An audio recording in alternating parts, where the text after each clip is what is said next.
A todos los amigos de Hoja de Ruta Radio, bienvenidos a una nueva edición de Otras Voces. Hoy contamos con la presencia de Hugo Ortiz, con quien vamos a conversar sobre la coyuntura política y sobre todo sobre este momento que estamos viviendo los ecuatorianos. Nuevamente la recomendación, por favor, quédese en su casa, por favor, aíslese voluntariamente. Yo creo que todas las actividades están siendo, no están siendo normales, así que es mejor pasar en casa, pasar haciendo actividades de otra índole, arregle su casita, pinte su cocinita, arregle sus muebles, alguna cosa, pase con sus guaguas, pero no salga a la calle. Especialmente piense en sus niños y en sus adultos mayores, que es lo que nos está preocupando más. Damos la bienvenida a Hugo Ortiz. Bienvenido, Hugo, ¿cómo estás? ¿Qué piensas sobre lo que está pasando en este momento y también sobre el momento político? Yo sé que muchas personas dicen que no es el momento de estar hablando de política, pero al parecer los mismos políticos nos hacen hablar de eso porque tenemos fallas en el manejo de la crisis y hay otra cosa que nos preocupa, que es en este caso que están preparándose para la venta de los campos petroleros. Muy buenas tardes, mi estimado Hugo.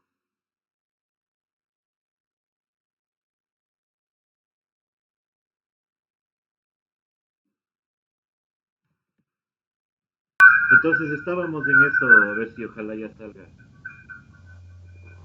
Estábamos Listo, en que sí. sí, me estabas diciendo entonces que obviamente en Guayaquil ya la declaración de la personera de la OMS había hablado de que estaban en fase 3 y eso es bastante preocupante. Claro, hablamos de una fase en la que el contagio es comunitario, es decir, que el contagio se da entre los mismos individuos que viven en las comunidades. En ese sentido, entonces, el contagio es mucho más propenso de crecer. Y como te decía, a ver, mientras más débil es el sistema de salud de un país, las medidas deben ser más restrictivas. Es lo que, a mi parecer, se hizo muy bien en Quito. Quito tomó medidas muy restrictivas, muy duras, pero que frenaron hasta cierto punto el contagio. O sea, desde ayer a ahora tenemos los mismos 12 casos. En Guayaquil, en cambio, tenemos una subida increíble de los casos. Entonces, por ejemplo, en un ranking del sistema de salud hecho por la misma OMS, Ecuador está rankeado en el puesto 111 de 190 países. Entonces tenemos ahí una crisis monumental en temas de sistema de salud. Países como Italia, como Francia, como España, están rankeados en el primero, segundo, tercero, bueno, en los primeros 10 perdón, en los primeros 10 países eh, que tienen un sistema de salud bueno, o sea, que funciona. Y eso da mucho que pensar sobre la situación actual. O sea, hoy por hoy, países como Italia, España la están pasando mal a pesar de que tienen un sistema de salud bueno, a pesar de que su sistema de salud es adecuado.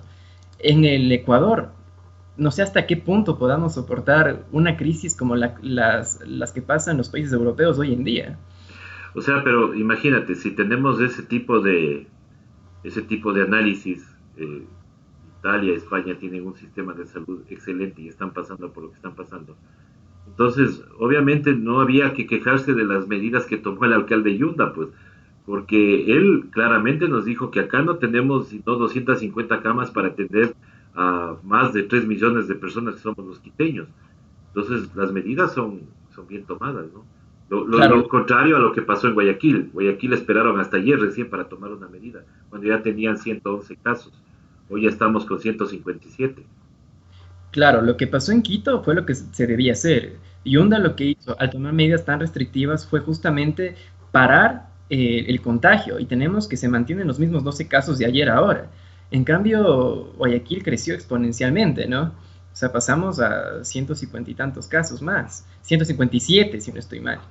Entonces, creció bastante. De hecho, Guayaquil hoy en día es tal vez el foco de infección que tenemos en Ecuador. Y claro, por ejemplo, lo que sucedió ayer da cuenta justamente del mal manejo del sistema local, del gobierno local que tuvo Cintia Viteri. el aterrizaje del avión de Iberia, la negación, más bien dicho, del aterrizaje, es claramente un acto que inclusive el COIP, el artículo 366, lo cataloga como terrorismo. Ujú. Y está mal, obviamente, porque el avión no es que venía con pasajeros. El avión iba a evacuar turistas españoles, europeos, los iba a evacuar del país a su país de origen. Ese era lo único que iban a hacer. O sea, el avión iba vacío. Hay videos que lo muestran en Quito, cuando el avión aterriza en Quito, lo muestran vacío. Entonces, obviamente fue una actitud que deja mucho que desear de la alcaldesa de Guayaquil. Claro, o sea, es una decisión totalmente que habla mucho de la prepotencia de la señora Viteri, ¿no? Porque, o sea, primero no toma decisiones y ahora que las toma mal, porque, a ver, cerrar un aeropuerto a un avión que viene vacío para un tema netamente humanitario porque iba a sacar extranjeros de nuestro país y llevarlos a su país de origen. Y al parecer eso también alguna prensa no ha entendido, sino hasta el día de hoy, cuando ya vienen los reclamos de gente de Europa, de la misma embajada de España y de otras embajadas que están pero molestísimos porque ellos hicieron el trámite para traerles a esos 3 aviones vacíos para que puedan llevar a su gente, lo que no está haciendo Ecuador, por ejemplo, con los compatriotas que están varados en El Salvador. Claro, es justamente esa la analogía. O sea, Ecuador no está trayendo a sus compatriotas, pero España sí lo estaba haciendo. Y la actitud de Cintia inclusive fue llevado ya a temas internacionales. O sea, el Parlamento Europeo estaba pidiendo explicaciones del por qué Cintia se negó a abrir el aeropuerto si la cuestión era netamente humanitaria. O sea, hablamos de un tema humanitario aquí. Entonces acá, a pesar, bueno, hoy por hoy acabamos de escuchar que Cintia se encuentra con coronavirus y bueno, más allá de la situación que esté pasando y todo, también, o sea, se debería tener en cuenta sus actuares políticos, ¿no? O sea, su actuar político, su actuar ya, su performance ya en el gobierno local da mucho que desear. Esperemos que se recupere, obviamente, Cintia, que salga bien de esta, pero eso no exime que su actuar estuvo mal. En temas políticos, por ejemplo, Yunda se le adelantó a Guayaquil y al país entero, ¿no? O sea, tenemos un Yunda que sale a decretar medidas reales, medidas netamente duras para evitar el contagio, que era lo que se debía Que, hacer. Como te digo, que al tenemos un parecer país. Huguito también se arroga funciones, ¿no? Según algunos analistas, están diciendo que Jorge Yunda también se arrogó funciones que no debía, por ejemplo, la suspensión de clases, pero que en este caso, o sea, obviamente no vamos a justificarlo, pero como que no sé cómo llevarle esto, o sea, no justificar esta inconstitucionalidad que hace el alcalde Yunda, pero que era necesaria, porque ante la inacción del gobierno central, quien toma la delantera y quien les hace despertar 3 veces es el alcalde Yunda al gobierno nacional para que puedan tomar decisiones. Claro, se supone que se arroga funciones, pero las acciones que toma son las que debía tomar el mismo gobierno. O sea, aquí se arrogó funciones, puede ser que que se lo tome así, sin embargo, las medidas que tomó fueron las adecuadas, las que ni el mismo gobierno había tomado. Entonces, el actor de Yunda devela dos cosas. Primero, la incapacidad del gobierno para tomar medidas de este tipo en casos ya de emergencia sanitaria como la del coronavirus. Y segunda, da cuenta de que existe una disputa por un capital político ahí constante en un contexto de crisis. O sea, vemos que en los contextos de crisis, por lo general, los líderes políticos buscan ganarse un capital político de apoyo. Por eso tenemos a líderes que en tiempos de crisis son muy bien vistos a pesar de que anteriormente no habían tenido tal popularidad. Entonces, respecto a este último punto, existe también un ocultamiento de ciertos actores políticos, en este caso el mismo Moreno. Sabemos que quien sale a dar las declaraciones fundamentales en temas de emergencia sanitaria y tanta cosa es el mismo vicepresidente, Otto, y es la ministra de Estado, que es María Paula Roma. Entonces vemos acá que los actores están ocultos y hay un relevamiento de nuevos actores, bueno, no nuevos, sino de actores que no tienen las competencias de una ministra de salud, por ejemplo, que está totalmente oculta. Claro, la ministra no sale, la ministra de Salud no sale, la ministra del Gobierno da vocería de lo que debería haber hecho la ministra de Salud. Y eso también confunde al pueblo, porque, a ver, tú tienes a la ministra de Gobierno, pero ¿y qué pasa con la ministra de Salud? Todo el mundo se pregunta. ¿Dónde está, pues, la primera persona la que debe dar explicaciones? Y de igual manera, o sea, ¿quién lidera todo esto del COE? No es el presidente de la República, sino Otto Sonnenholder. Y, Claro, y eso también causa más preocupación porque por ahí también se está hablando de un abandono de cargo. ¿Qué opinas tú?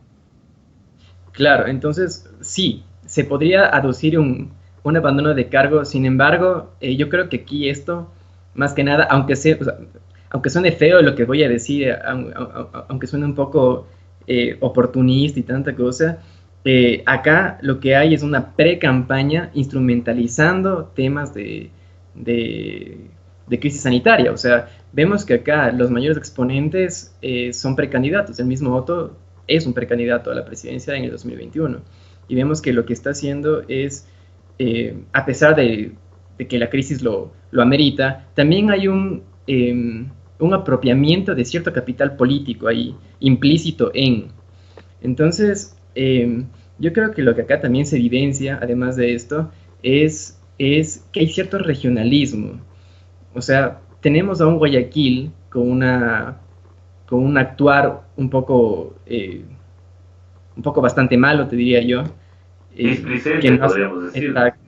que no ha tenido a bien tomar actitudes o acciones que sean acordes a la emergencia que hoy por hoy se está viviendo. Y tenemos a un Quito con un alcalde que se puso la camiseta y salió a defender a su ciudad y salió a tomar medidas que se debían tomar, que el gobierno mismo debía tomar. Entonces hay una pugna aquí, un tira y jala por quién manda, quién toma las decisiones correctas. Y tienes a un Otto que quiere aleccionar a un Yunda, y tienes a un Otto que felicita a la alcaldesa de Guayaquil por sus acciones, y es algo extraño, ¿no? A nivel político.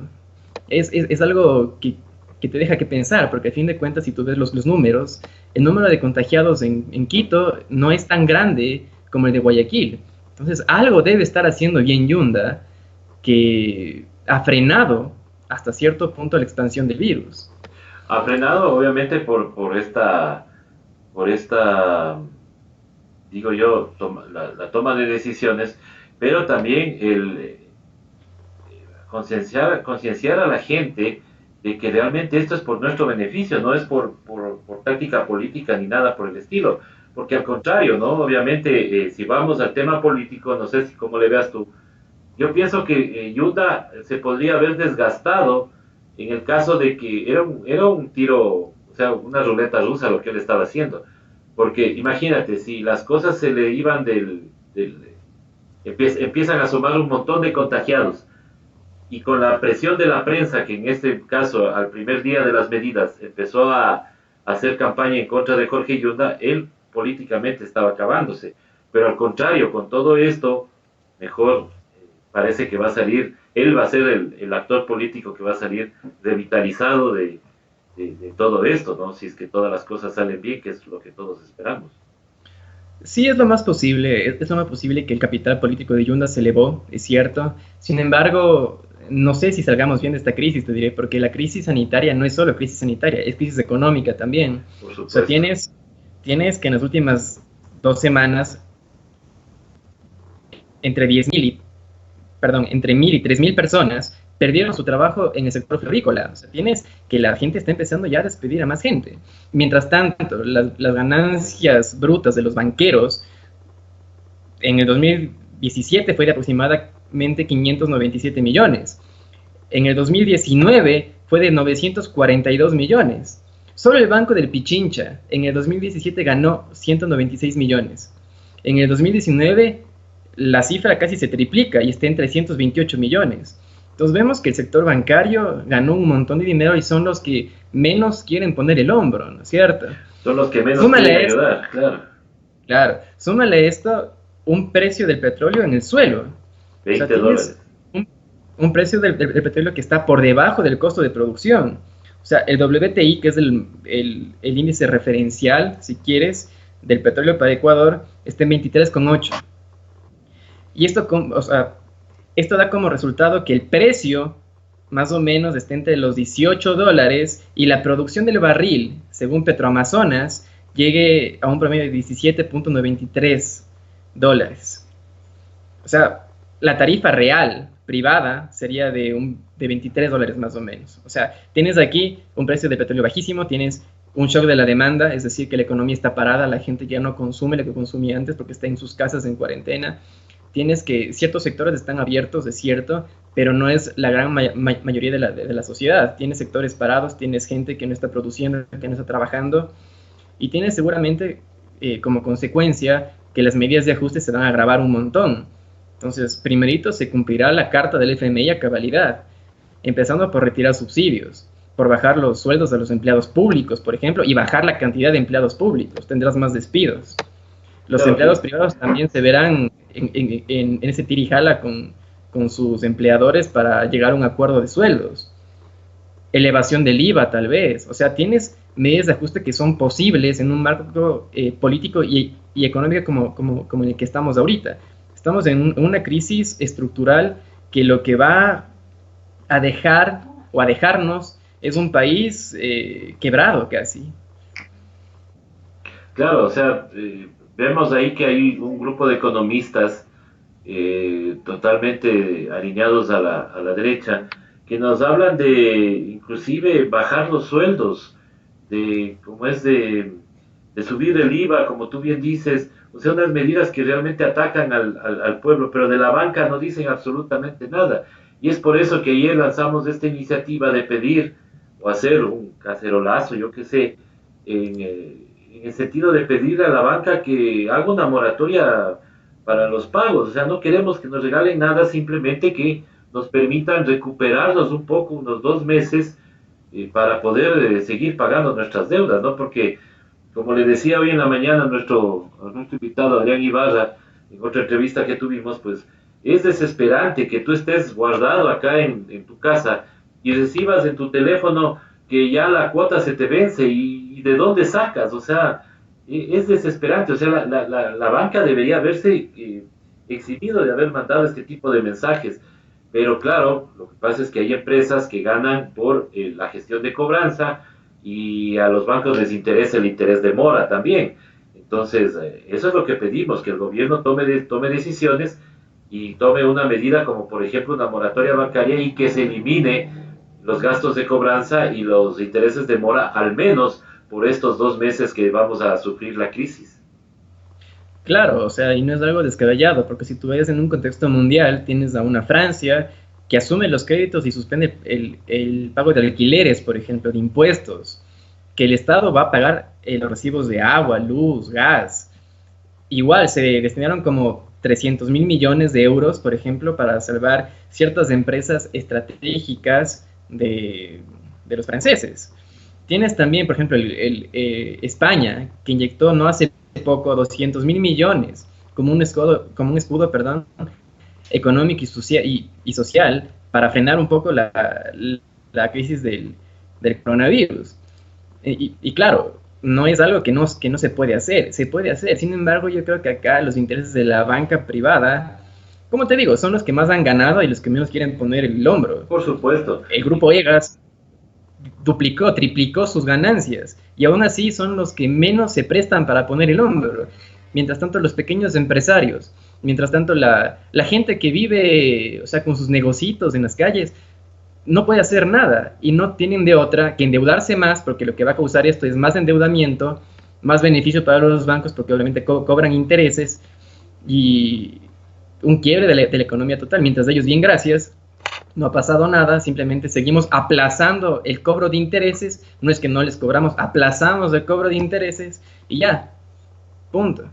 Claro, Vale y lo que ofrece la Sobanca es una refinanciación, o sea, no es que te van a perdonar nada, sino que ellos te refinancian con un interés mayor y con otro plazo definido, o sea, en definitiva vas a tener que pagar más igual, O sea, y eso es lo que preocupa, y esa es la preocupación que tenemos los ciudadanos que vamos a estar aquí encerrados, sin poder ganar, sin poder, imagínate nomás las personas que abren sus negocios para ganar al día a día, ¿cómo pueden honrar sus deudas? Y ahí es cuando me preocupa, por ejemplo, los tweets del señor Vegas, que cuando Asobanca se pronuncia, él dice, pero esa Presenta. asociación a mí no me representa. Sí, terrible, terrible, terrible estas declaraciones. Igual, o sea, yo creo que hoy por hoy la gente también se da cuenta que el Estado como tal tiene un rol fundamental. Hace unos años atrás, mucha gente criticaba el rol del Estado y decía, es que el Estado no sirve, el Estado hay que achicarlo, hay que hacerlo pequeño, hay que quitarle fondos a la salud, a la educación, hay que privatizar todo.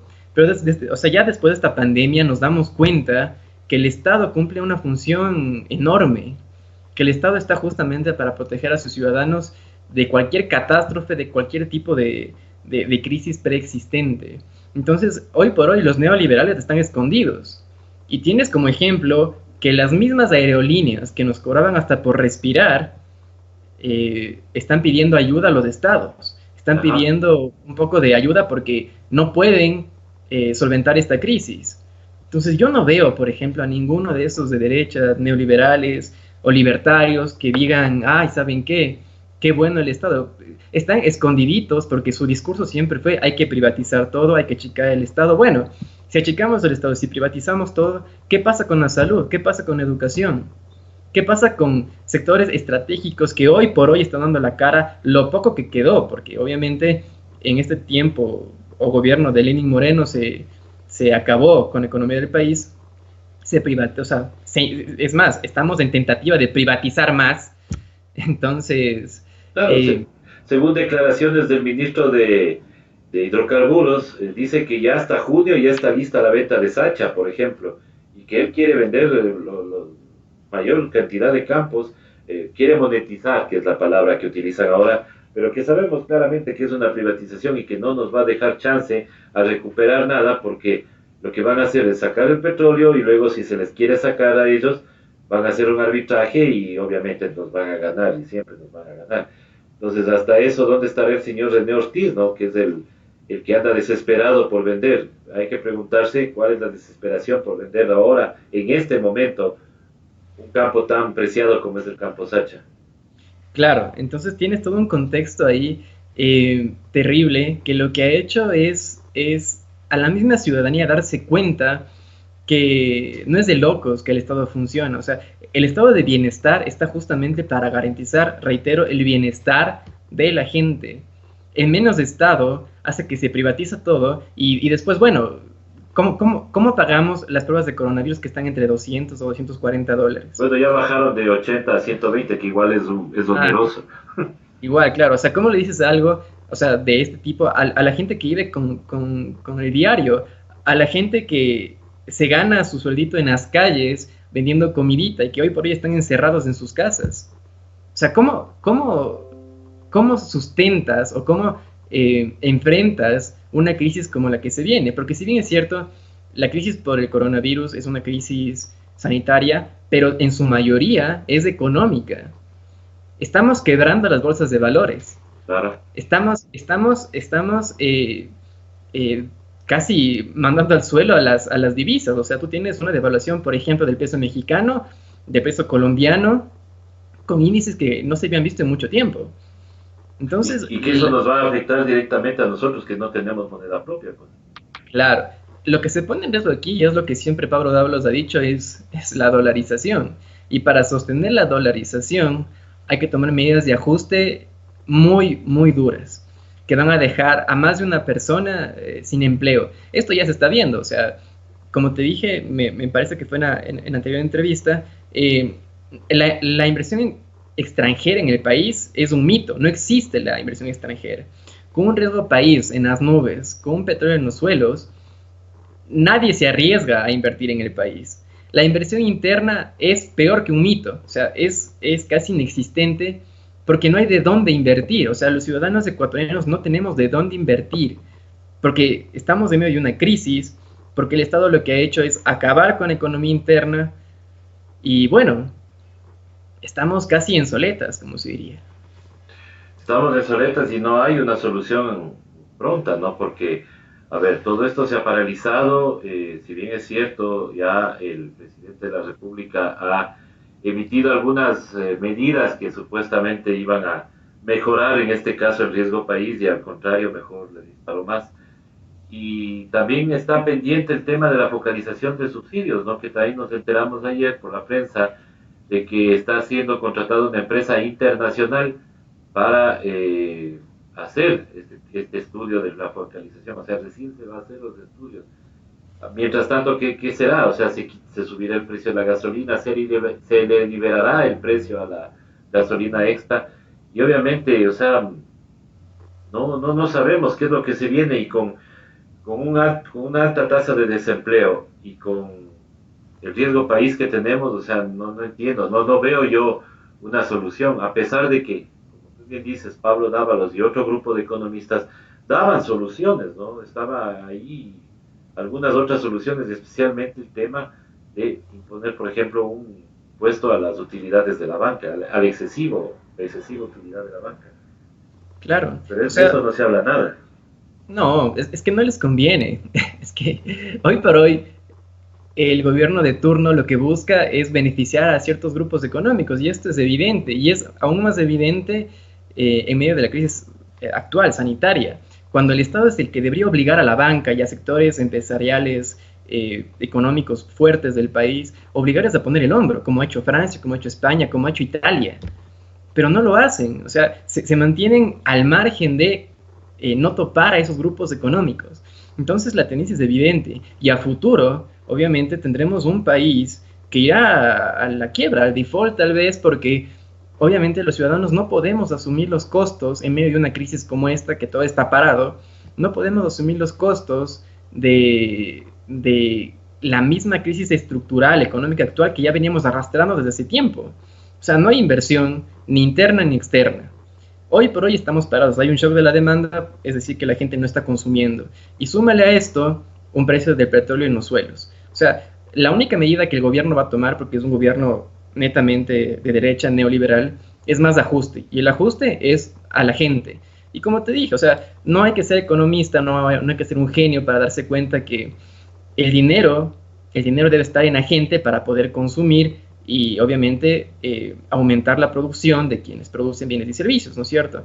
El dinero no puede estar en los banqueros o en los grandes industriales, sino lo que habría que hacer es inyectar dinero en la gente, en la población, para que esta población pueda consumir y pueda, obviamente, aumentar el rango de producción. Esto no se está haciendo hoy por hoy, todo lo contrario. Lo que quieren hacer es seguir succionando de la gente, de los bolsillos de la gente, el dinero con más impuestos, retiro de subsidios seguramente, aumento del IVA seguramente, y causar una crisis aún más grave que la que ya tenemos. Súmale a esto el contexto político. O sea, a nivel político tenemos que la clase política hoy por hoy está deslegitimada. ¿Qué políticos nos representan hoy más que nunca? Nadie. Nadie, O sea, claro. y con lo que pasa con Cintia, o lo que pasó con Cintia, la candidatura de Nebot, o el apoyo de Nebot, o el cogobierno de Nebot, si quieres, se fue también a los suelos, ¿no? Quienes están queriendo aprovecharse de esta crisis, como te digo, aunque suene feo y mal lo que te estoy diciendo, pero es el mismo, los mismos candidatos del oficialismo, que en este caso es Otto o María Paula. Claro. De ahí, ¿quién más tienes? A nadie más, porque los concejales, asambleístas, todo aquel que fue elegido, bueno, la mayor parte de los que fueron elegidos, están escondidos, están en sus casas. Yo no veo ninguna campaña de algún asambleísta por ahí que diga, ay, quédense en sus casas, les damos tales recomendaciones o tal o cual cosa, no. Tal vez 2 o 3 videitos por ahí, pero nada más. De ahí están escondidos, o sea, están resguardados. La clase política hoy por hoy está más deslegitimada que antes de la crisis por el coronavirus. Claro, esto del coronavirus, pues obviamente vino a patear, digo yo, el tablero a todo el mundo que estaba tratando de tener una imagen política. Es más, vemos otros actores y es posiblemente que veamos también otro actor más, porque eh, después de lo sucedido con la señora alcaldesa, eh, ¿qué va a pasar con el Partido Social Cristiano, como tú mismo dices? Capaz que por ahí sale otro otro, un líder joven, no sé, o Un por outsider. ahí en un el famoso outsider que tanto se habla, o por último, estamos hablando de que el Partido Social Cristiano le apoya a su natural hijo, que es Otto Sonnenholzer, ¿no? Un gobierno. Para un gobierno, para gobernar, pero parece que la ley de Murphy se está apoderando del Partido Social Cristiano porque en la crisis anterior de octubre, pues fue su líder máximo, Nebot, quien hizo declaraciones desafortunadas y ahora acciones desafortunadas como la que hizo la señora Cintia Viteri, de la cual muchos dudan de que esté contagiada de coronavirus porque más le ven como un pretexto para que la gente desvíe la atención de esto que ya se volvió un problema internacional. Claro, es cierto. Por ejemplo, a ver, aquí me gustaría traer a colación una frase de Gramsci, de Antonio Gramsci, que es justo para estos momentos y más o menos va así, no la recuerdo de memoria, pero más o menos va como que el viejo mundo se muere y el nuevo tarda en aparecer y en medio aparecen los monstruos. ¿Esto qué quiere decir? Que en medio de esta transición que estamos viviendo es muy posible que aparezcan los outsiders. Y los outsiders o pueden ser salvadores, santos o lo que tú quieras, o pueden ser monstruos. Entonces hay que tener muy en cuenta quién sale, quién aparece y por qué motivos aparecen. Más allá del contexto económico, más allá del contexto social que estamos viviendo, el contexto político también es muy preocupante, porque con una clase política en los suelos, lo más probable es que aparezca un outsider y se apropie de todo ese malestar popular que hoy por hoy impera en la gente, ¿no? O sea, y la gente, si tú escuchas, si tú ves publicaciones, pero que hoy todo el mundo se ha volcado a Facebook, a Twitter, a redes sociales, tienes que expresan su malestar y dicen, bueno, ¿qué pasa con los políticos? ¿Por qué nadie sale? ¿Por qué en campaña salen a regalarnos comida, gorras o lo que sea? Yo hoy no veo un político en las calles arriesgándose, saliendo a regalar alcohol, mascarillas o lo que sea. O sea, hay una deslegitimación de la clase política total. Y esto puede llevarnos a dos escenarios. Uno muy bueno, con un político nuevo, joven, que vaya al cargo y haga bien las cosas, o a uno muy malo, que sería la contracara, ¿no es cierto? Entonces, aquí hay que tener también mucho cuidado con los políticos que aparezcan, con quienes nos quieran endulzar el oído, como dicen por ahí. O quienes nos quieran engañar. Ahora, mira, en la entrevista que tuvimos en la mañana fue algo que nos preocupó mucho, pues aquí tenemos un tuit del señor Andrés Fernández, refiriéndose justamente al tema que hablamos con Adrián. Bueno, mis disculpas, seguimos con la entrevista a Hugo Ortiz. Estábamos tratando ya de finalizar la entrevista, pero quería saber la opinión de Hugo sobre este tema de que el presidente dice que no iba a haber despidos durante esta temporada, pero se come el proyecto de los infocentros en donde quedan 1.200 personas sin trabajo y obviamente un montón de parroquias rurales sin este acceso a las TICs, que es realmente un beneficio que servía en este caso a temas como la crisis que estamos viviendo en este momento, ¿no? Que es el teletrabajo, las plataformas, las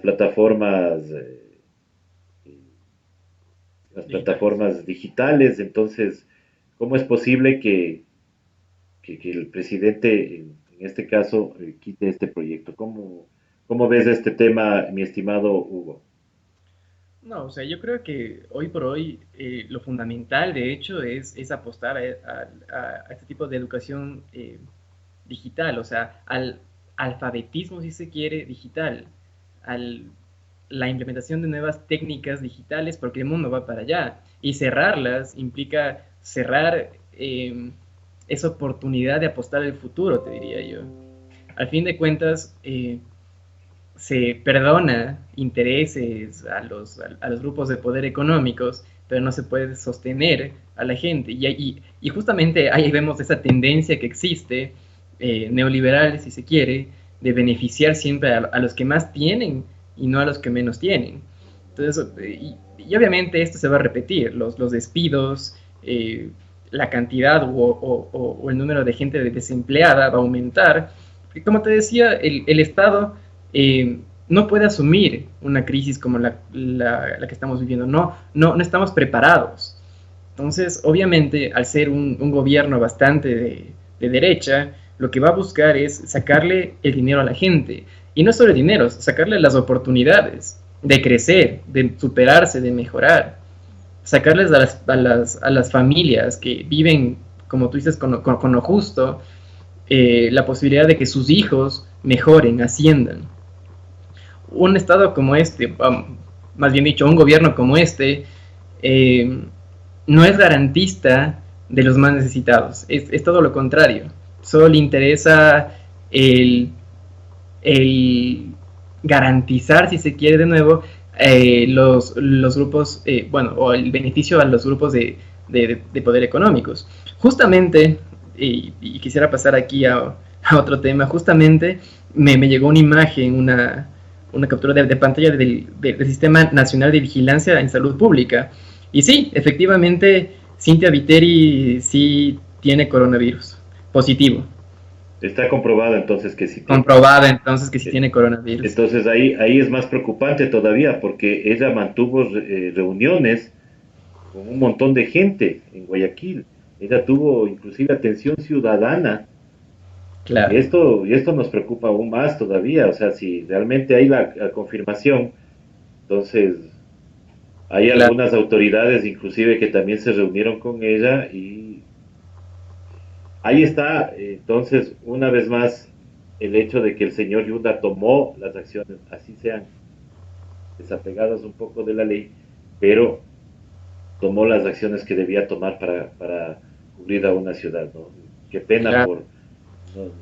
le deseamos a la señora alcaldesa que se recupere pronto, pero ahí, por ejemplo, ya debe haber un cerco epidemiológico, no solo de ella, sino de todo su equipo y de todas las personas que se reunieron con ella a partir del 15 de marzo, que en este caso sería del 5 de marzo, que en este caso que sería la fecha en la que se ha desarrollado el virus, ¿no? Porque eso dicen que son 14 días los que te hacen desarrollar el virus. Claro, y más que todo es asintomático, ¿no? O sea, no se sienten, no, la gente por lo general no siente que tiene malestar hasta después de un cierto tiempo, entonces uno puede seguir transmitiendo el virus a pesar de sentirse bien, a pesar de creer que no tiene el virus. Hasta sí mismo los virus como este, que es el coronavirus, viven en los materiales, buenas cuestiones ya más celulares y ese tipo de cosas por bastante tiempo, ¿no? Hablamos de 3 hasta 9 días inclusive. Entonces, por eso es la importancia justamente de cuando uno entra a la casa, dejar la ropa a un lado, irse a lavar las manos, bañarse si es posible, porque el virus se sigue contagiando, o sea, es un contagio exponencial. El problema del virus no es tanto la mortalidad, sino el contagio. Y la mortalidad también depende muchísimo de los sistemas de salud. O sea, tenemos países como Italia, por ejemplo, que inclusive llegó al 7% de mortalidad, y países como China que llegó al 2-3%. La tasa mundial me parece que es 2%, 3% por ahí. Sin embargo, depende mucho del sistema de salud. Como te digo, o sea, Ecuador está rankeado en el 111, y eso puede elevar también la tasa de mortalidad. Porque no todos van a tener acceso a camas hospitalarias, respiradores. China, porque es China y producía los respiradores, podía hacerlo, pero Ecuador hasta importar y bueno, es un lío. Es que eso nos queda de lección, pues obviamente el hecho de que toda esta crisis nos eleva a un punto en que ¿por qué nosotros no podemos producir este tipo de cosas? ¿Por qué nosotros tenemos que esperar el importar? Porque ahí está, es un tema económico también, le damos más importancia a la importación que a producir nosotros mismos. Claro. Ahí está, es una lección más que tenemos que aprender, ¿no? Y es una lección más también para todas las autoridades que están al frente del gobierno. No, yo creo que esta crisis nos ha dejado varias lecciones, como el mismo hecho de Cuba, ¿no? Cuba, que a pesar del cerco que tuvo, fue el país más solidario en estos temas, recibiendo buques o dando ayuda. tenemos países como China, que muchos acusaron de comunista, de lo peor del mundo, pero al fin de cuentas fue el país que pudo salir de esto tomando las medidas pertinentes. Inclusive a nivel nacional, muchos criticaban a Yunda y hoy por hoy Yunda tomó las medidas adecuadas para detener la propagación del virus. Creo que el relato neoliberal, el relato de derecha, se agotó y la crisis por el coronavirus es una clara evidencia del agotamiento del discurso neoliberal, del discurso que lo que hacía era superponer los valores individuales a la colectividad. Y de esta crisis, por ejemplo, no salimos solitos, salimos colectivamente, salimos todos apoyándonos. No podemos salir como superhéroes, empresarios, a, a vencer el virus, no. Te sale todos quedándonos en casa, manteniéndonos seguros, cuidando a nuestros ancianos, a nuestros niños, a nuestros padres. Es la única forma, colectividad. Así es, mi estimado Huguito, y que te queremos agradecer por atendernos en estos momentos en los que todos debemos de estar en casa, unidos con nuestra familia. Obviamente, también eso también va a mejorar, creo yo, la relación hijos-padres, padres-hijos, esposos inclusive, porque muchas veces las actividades que tenemos para sobrevivir en este país nos hace estar lejos de nuestro hogar, y este es el momento. Ese es el momento para estar juntos. Mira, yo quiero robarme un poquito de tiempo solamente para decirle a mi madre, a quien obviamente la puedo ver aunque sea desde el piso de abajo, desearle un feliz cumpleaños. ¿No? Ella está cumpliendo años hoy en esta circunstancia de una crisis. Entonces, un saludo a mi señora madre, a quien le quiero mucho, a quien le agradezco por todo lo que soy. Y pues obviamente ya llegará el momento de darnos un abrazo y de hacer el pastelito correspondiente Claro. Un para feliz festejar. cumpleaños también de mi parte a su mamacita Cecita. Muchísimas gracias, Huguito. Y gracias también a todos por haberse conectado. Mil disculpas por las fallas técnicas. Eh, Se dijo que se iba a subir el, el ancho de banda del, del Internet, pero es otra de las promesas incumplidas del señor presidente de la República. Estamos con la misma cantidad de megas, entonces tenemos que aprovechar lo poco que tenemos. Muchas gracias, Huguito, y gracias No, que pase bien. a toda la audiencia que está con nosotros en Hoja de Ruta Radio. Muchas gracias. Que pasen bien. Hasta luego.